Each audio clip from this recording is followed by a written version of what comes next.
Anytime you're running a capture the flag and you run into a web server, website, anything like that, you're going to want to probably run directory or page enumeration to try and get a better picture of things that may be hidden on the web server that you need to discover or that may help you escalate privileges or find a password or get access to something else. The most common built-in tools to systems like Kali or Parrot are things like Buster, or GoBuster. Those are all very good tools. They all do essentially the same thing. They're just slightly different in how they're used. I use a third-party script called Dirsearch off of GitHub, and I will put the link to that in the description of this video, but this is my choice of directory enumeration. So anytime I run across a web server, I'm going to probably use this against it, so I will run Python 3 dirsearch.py. Then this gives me the ability to use E for extensions. So it has a built-in dictionary. You could use your own, but the built-in dictionary is pretty good. And it's going to take all those terms and search the defaults, but it's also going to allow me to run all those terms with different file extensions as well. So it may search for admin.html, but maybe I want to look for admin.txt, like some kind of hidden text file or whatever. So you can include any kind of extensions that you're looking for. I typically run PHP, DB, back, SQL, TXT, and any number of ones that you're looking for. I'll just use this as an example. Then I can run -x, which is going to say exclude HTTP status codes. So the one that I really want to get in here to prevent noise is going to be 404. That is the HTTP status code for not found. So the page just isn't there, doesn't exist. And when you're running a couple thousand searches, if you're not excluding 404s, you're just going to get a really noisy window. This is not on by default. Some of the other tools I mentioned, Dirb, things like that, will exclude these by default. You have to do that manually in Dirsearch. And then the last thing is -u, which is going to be URLs. So I'll run http:// the IP address where I know a web server is at, and then you just hit enter.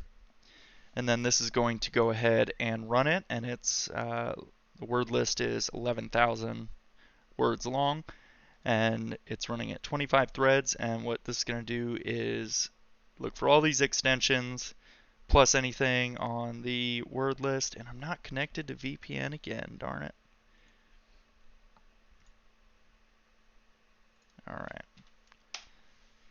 And it's going to start returning to me hits. So I'll get web pages, I will get files, and it's going to continuously give me a status update here. So I'll just let this run for a second till I inevitably get some hits, and show you sort of what they look like, and then we'll open them in the browser and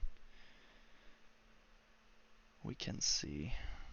Oh, 403 is also something that can be helpful, but you should probably filter those too, because those are also going to generate a lot of noise. So that was on me. 403 is the HTTP status code for unauthorized.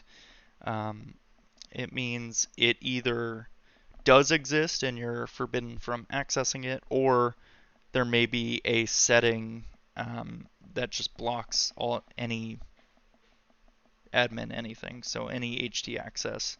So htaccess _extra may not exist, but there is a rule that says if you're not an administrator, you can't access anything htaccess, so it's going to automatically throw 443 or 403, excuse me. Surprised this is not turning up any greens yet.